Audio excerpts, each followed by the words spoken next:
রাষ্ট্রের যে সিংহাসন, সেই সিংহাসনে বসেন এবং ক্ষমতা লাভের পর মানুষের মধ্যে দুটো আকাঙ্ক্ষা জাগে। প্রথম আকাঙ্ক্ষাটা হলো অমরত্ব লাভের আকাঙ্ক্ষা, ভালোভাবে। দ্বিতীয় আকাঙ্ক্ষা হলো প্রতিহিংসা গ্রহণ করার বা প্রতিহিংসা চরিতার্থ করার আকাঙ্ক্ষা ক্ষমতা লাভের পর। তো এই যে যারা প্রতিহিংসা চরিতার্থ করতে চান, জুলুম করতে চান, অত্যাচার করতে চান, তাদের জন্য এই পৃথিবীতে তিনটি নিকৃষ্ট ধারণ রয়েছে। সাম্প্রতিক সময় একেবারে লেটেস্ট, সেটা হলো এডলফ হিটলার, জার্মানির স্বৈরশাসক, ফ্যাসিস্ট, এবং যিনি কিনা একটা মহাযুদ্ধ পৃথিবীতে বাঁধিয়ে দিয়েছিলেন। দ্বিতীয় যে মানুষটিকে ঘৃণা করা হয় সারা দুনিয়াতে, সেটি হলো হালাকু খান, চেঙ্গিস খানের নাতি। আর তৃতীয় তিনি হলেন চেঙ্গিস খান। তো গত 1000 বছরে মানবজাতির ইতিহাসে যদি প্রতিহিংসা পরায়ণ, ধ্বংসাত্মক এবং রাষ্ট্রের ক্ষমতাকে ব্যবহার করে রক্তের যে গঙ্গা বা রক্তের যে নদী এই পৃথিবীতে যারা বইয়ে দিয়েছেন, তাদের মধ্যে এই তিনজন সবার ঊর্ধ্বে। আবার আপনি যদি রাষ্ট্র ক্ষমতা লাভ করতে চান এবং পৃথিবীর সবচেয়ে বড় সাম্রাজ্য প্রতিষ্ঠা করতে চান এবং অমরত্ব লাভ করতে চান, রাষ্ট্রে শান্তি শৃঙ্খলা বজায় রাখতে চান এবং ইতিহাসের গ্রেট ম্যান হিসাবে বা মহান ব্যক্তি হিসাবে নিজেকে অধিষ্ঠিত করতে চান, তাহলে তিনজন বীরের নাম সঙ্গত কারণে সারা দুনিয়াতে স্বর্ণাক্ষরে লিখিত রয়েছে, যারা মূলত যুদ্ধের ময়দানে রক্তের হোলি খেলতে খেলতে সিংহাসনে এসেছেন। 1 নম্বরে হানিবল বার্কা। তিনি সেই আলেকজান্ডারের আগে কার্থেস নামক একটি নগরী ছিল, সেই নগরীর প্রধান সেনাপতি ছিলেন, কনসাল জেনারেল ছিলেন। সেখান থেকে তিনি রোম, মানে তৎকালীন দুনিয়ার 1 নম্বর সুপার পাওয়ার, সেই রোম আক্রমণ করেছিলেন এবং একটা যুদ্ধ তিনি করেছিলেন, করে সেই যুদ্ধের ফলে সারা পৃথিবীর যুদ্ধের ইতিহাসকে তিনি পাল্টে দিয়েছিলেন। তো যার কারণে হানিবলকে বলা হয় the great heroes in all time. তার মতো এরকম মহান বীর পৃথিবীতে খুব কম আছে। এরপরে আলেকজান্ডার দ্য গ্রেট, তিনিও সারা দুনিয়াতে রক্তের হোলি খেলেছেন, সারাটা জীবন যুদ্ধ করেছেন, প্রায় 12 বছর তিনি যুদ্ধ করেছেন। এই 12 বছরের মধ্যে তিনি ঘোড়ার পিঠে করে 20,000 মাইল পথ অতিক্রম করেছেন এবং ইউরোপ থেকে শুরু করে এশিয়ার বিস্তীর্ণ অঞ্চলের যে ভূখণ্ড তিনি অধিকার করেছেন, আজ পর্যন্ত এরকম রাজ্য জয় আর অন্য কোনো নৃপ প্রতীক করতে পারেননি। তার তলোয়ারের নিচে কত মানুষের জীবন গেছে, কত রক্ত প্রবাহিত হয়েছে, কেন তারপরে তাকে সবাই গ্রেট বলে, এটি নিয়ে আলোচনা করব। আর একেবারে সবার শেষে তিনি হলেন নেপোলিয়ন বোনাপার্ট, ফ্রান্সের সম্রাট। তো তিনিও পুরো ইউরোপ দখল করে ফেলেছিলেন, রাশিয়া দখল করে ফেলেছিলেন, তার হাতে অস্ট্রো হ্যাঙ্গারি নামক যে বিখ্যাত যে রাজবংশ, সেটার পতন হয়েছিল। তারপর তিনি মিশর দখল করেছিলেন, জেরুজালেম দখল করেছিলেন এবং এই মানুষটি পরাজিত হয়েছিলেন জীবনের শেষ প্রান্তে এসে, এবং পরাজিত অবস্থায়, বন্দী অবস্থায় তার মৃত্যু হয়। তারপরেও তাকে কেন ইতিহাসের মহানায়ক বলা হয়, তাকে গ্রেট বলা হয় এবং তার সমস্ত কর্মকাণ্ডকে এখনো গ্লোরিফাই করা হয়, এগুলো নিয়ে আলোচনা করব। এবং আজকের এই বাংলাদেশে বসে আমি কেন এই চেঙ্গিস খান, হালাকু খান কিংবা হিটলার অথবা নেপোলিয়ন বোনাপার্ট, তারপর Alexander the great and Hannibal the great, তাদের এই প্রসঙ্গ আমি আনছি। প্রসঙ্গত হলো যে আমাদের দেশে একটা রাজনৈতিক পট পরিবর্তন হয়েছে। অতীতে যারা গেছে তারা এখন ইতিহাস, তাদেরকে নিয়ে আলোচনা করলেই বা কি, না করলেই বা কি, কিচ্ছু আসে যায় না।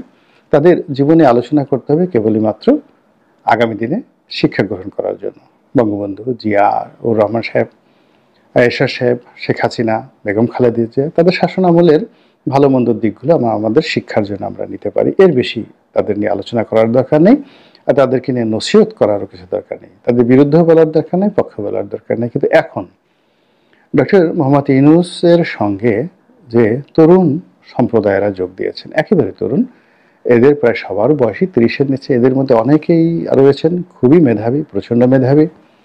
এদের মধ্যে অনেকেই রয়েছেন প্রচণ্ড গণতান্ত্রিক মন মানসিকতা সম্পন্ন। এই সময়ের মধ্যে এখনো পর্যন্ত তাদের মধ্যে সততা বিরাজ করছে এবং একটি সুন্দর বাংলাদেশ বিনির্মাণে তারা স্বপ্ন দেখছেন। এর বাইরে তাদের সাহায্যকারী শক্তি হিসেবে জামায়াত ইসলামী আছে, ডক্টর মোহাম্মদ ইউনূসের উপদেষ্টা মণ্ডলী আছে, অন্যান্য রাজনৈতিক দল, বিশেষ করে ইসলামিক যে রাজনৈতিক দলগুলো আছে, চরমোনাই আছে, তারপরে আরও যারা আছে। এমনকি একটা বক্তব্যে দেখলাম যে জাকের পার্টিও আগামীতে হয়তো এদের সঙ্গে যোগ দিবে। আর হেফাজত চুপচাপ আছে, কিন্তু সম্ভবত হেফাজতের একটা বিরাট অংশ, বিশেষ করে তাবলিগের যে অংশটি জুবায়েরপন্থী, তারা এই ছাত্রদের সঙ্গে যোগ দিবে।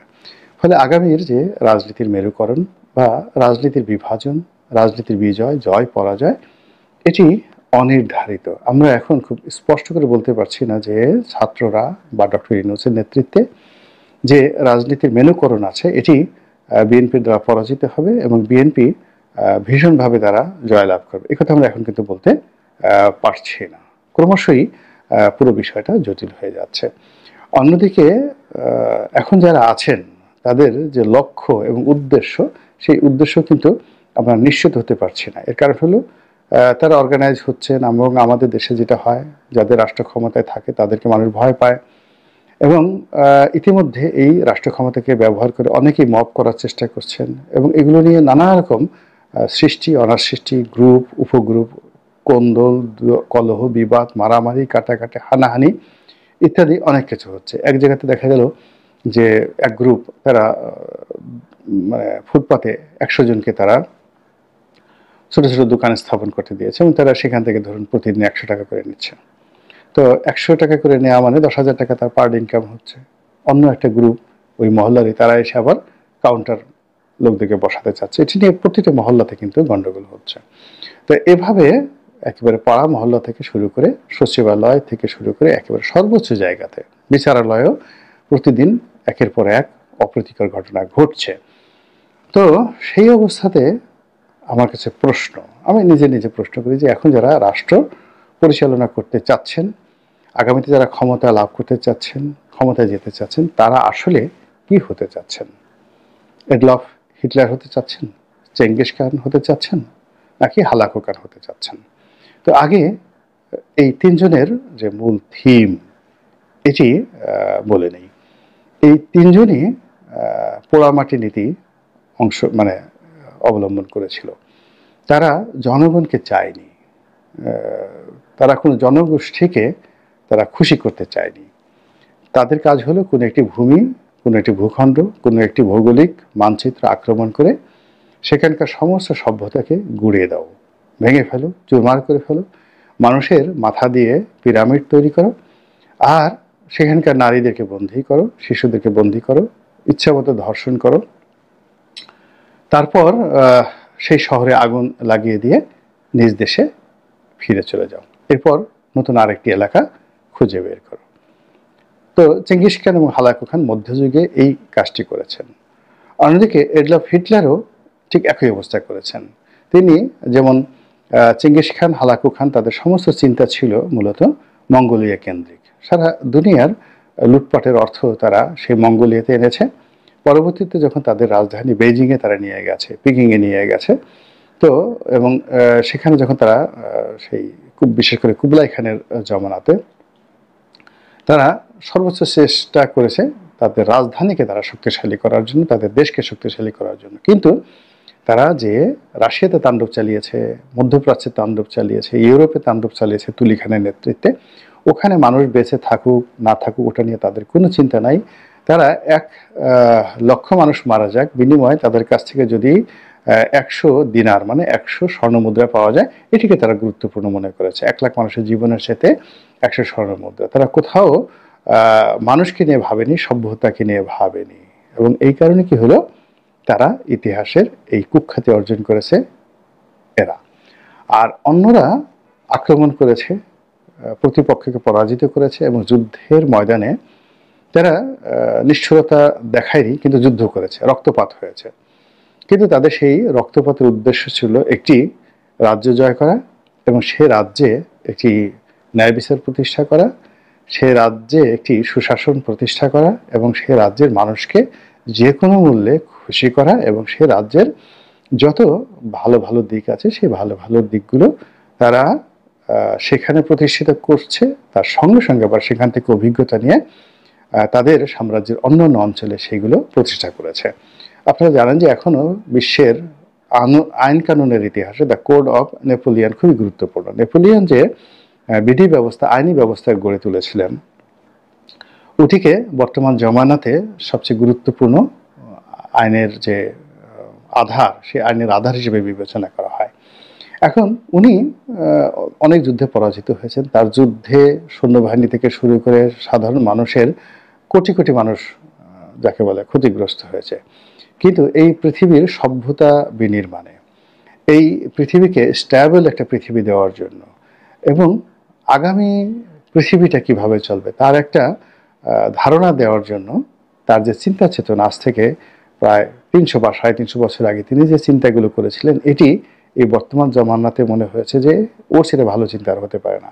আজকে ইউরোপীয় ইউনিয়ন হয়েছে, ইউরোপ একত্র হয়েছে, ঠিক সেম জিনিসটি কিন্তু তিনি করেছিলেন এবং সেটা তিনি চেয়েছিলেন। এর কারণ হলো ওই সময়টিতে ধর্মের নামে খ্রিস্টানরা যেভাবে রাজাকে ডিস্টার্ব করতো, আর রাজারা প্রজাদেরকে যেভাবে জুলুম, অত্যাচার, নির্যাতন করে যেভাবে নিজেরা বিত্ত এবং বিলাসে মত্ত থাকতো, কাজেই সেই রাজকীয় সৈন্যবাহিনী এবং সেই রাজা এবং খ্রিস্টান যে চার্চ, এদের বিরুদ্ধে মূলত নেপোলিয়ন যুদ্ধ করেছিলেন এবং যুদ্ধ করে তিনি যে রাজ্যই দখল করেছিলেন সে রাজ্যে তিনি হালাকু চেঙ্গিস খানের মতো অত্যাচার জুলুম চালাননি, বরং সেখানকার জনগণ তাকে মাথায় তুলে নেচেছে এবং তাকে সম্রাট হিসেবে মান্য করেছে এবং তিনি সেই যুদ্ধ জয়ের সঙ্গে সঙ্গে সেখানে শান্তি এবং শৃঙ্খলা তিনি প্রতিষ্ঠা করেছেন। এবং তার এই যুদ্ধ জয়ের ফলে সভ্যতা, শিল্প এবং সাহিত্যের যে বিশ্বগমন এটি সহজ হয়েছে। মিশরের পিরামিড, মিশরের সাহিত্য, মিশরের যত ভালো কাজকর্ম এটা ফ্রান্সে এসেছে, ফ্রান্সের যত ভালো কাজকর্ম এটা মিশরে গেছে, ইটালিতে গেছে। এই কাজগুলো নেপোলিয়ন বোনাপার্ট করেছেন, ফলে তিনি এই কারণে বিখ্যাত। একইভাবে আপনি যদি চিন্তা করেন আলেকজান্ডার দ্য গ্রেট, তিনিও যেখানে রাজ্য জয় করেছেন সেখানে তিনি সুশাসন স্থাপন করেছেন। তিনি কখনো কোনো সম্মানিত লোককে অসম্মান করেননি। তিনি যার সঙ্গে যুদ্ধ করেছেন তাকে আবার রাজ্য তিনি ফিরিয়ে দিয়েছেন এবং যাকে বলা হয় যে তার সাম্রাজ্যের যে স্থিতি এবং তার যে সুনাম এবং সুখ্যাতি, এগুলো তার সুশাসন, তার জ্ঞান, গরিমা, তার যাকে বলা হয় ব্যক্তিত্ব, তার ধর্মবোধ, এই সকল কিছুর কারণেই আলেকজান্ডার কিন্তু গ্রেট। তার যে রক্তক্ষয়ী যুদ্ধগুলো কিন্তু ইতিহাসে ওভাবে হালাকুদের মতো হয়নি। হানিবলের ক্ষেত্রে সেটা প্রযোজ্য। তো এখন আপনি যদি বাংলাদেশে আলেকজান্ডার গ্রেট হতে চান, হানিবল হতে চান, কিংবা যাকে বলা হয় নেপোলিয়ন বোনাপার্ট হতে চান, তাহলে আপনাকে সুশাসন প্রতিষ্ঠা করতে হবে, জনগণ কর্তৃক নন্দিত হতে হবে, জনগণের ভালোবাসা পেতে হবে, জনগণের সমর্থন পেতে হবে এবং আপনি যে কাজই করেন না কেন সেই কাজের সঙ্গে জন আকাঙ্ক্ষার একটা মিল থাকতে হবে। আদারওয়াইজ আপনি কোন অবস্থাতেই এই ইতিহাসে গ্রেট হতে পারবেন না। দ্বিতীয়ত, আপনি মুখে মুখে ভালো ভালো কথাবার্তা বলেন, কিন্তু আগের জমানার মতো আপনি মানুষের যাকে বলা হয় ঘাড় থেকে মাথা আলাদা করলেন না, আপনি কাউকে মারলেন না, আপনি ধর্ষণ করলেন না, আপনি এখান থেকে শিশু এবং নারীদেরকে ধরে নিয়ে দাস দাস হিসেবে বিক্রি করলেন না, পুরুষদেরকে আপনি হত্যা করলেন না। কিন্তু আপনার নিয়ম নীতি বা নীতিমালা এমন নিকৃষ্ট যে মানুষের বেঁচে থাকাটাই মানুষের জন্য একটা অভিশাপে পরিণত হলো। মানুষের ক্ষুধার যন্ত্রণায় তার যে আহাজারি, এটি মৃত্যু যন্ত্রণার চেয়েও মর্মান্তিক হয়ে গেল। মানুষের জীবনে নিরাপত্তাহীনতা, যখন বর্গীরা বাংলাদেশে আক্রমণ চালিয়েছে, মগরা আক্রমণ চালিয়েছে, যখন মগের মুল্লুক বলা হতো, ঠিক ওইরকম যদি আপনার জামানাতে মানুষের মধ্যে নিরাপত্তাহীনতা দেখা দেয়, আতঙ্ক দেখা দেয়, মগের মুলুকের মতো যদি বিচারহীনতা সংস্কৃতি চালু হয়, ফলে আপনি চেহারা শুরুতে যতই অলি আল্লাহর ভাব করেন না কেন, চেহারা ছবিতে আপনি যতই সুশীল বা সাধু সাধার চেষ্টা করেন না কেন, আলটিমেটলি আপনি কিন্তু ইতিহাসে চেঙ্গিস খানের বংশধর বা লোক হিসেবেই অভিহিত হবেন। এটাই বাস্তবতা, এবং আগামী পৃথিবী আপনাকে শুধুমাত্র নফরত নফরত নফরত ঘৃণা করবে। কাজে আপনি সিদ্ধান্ত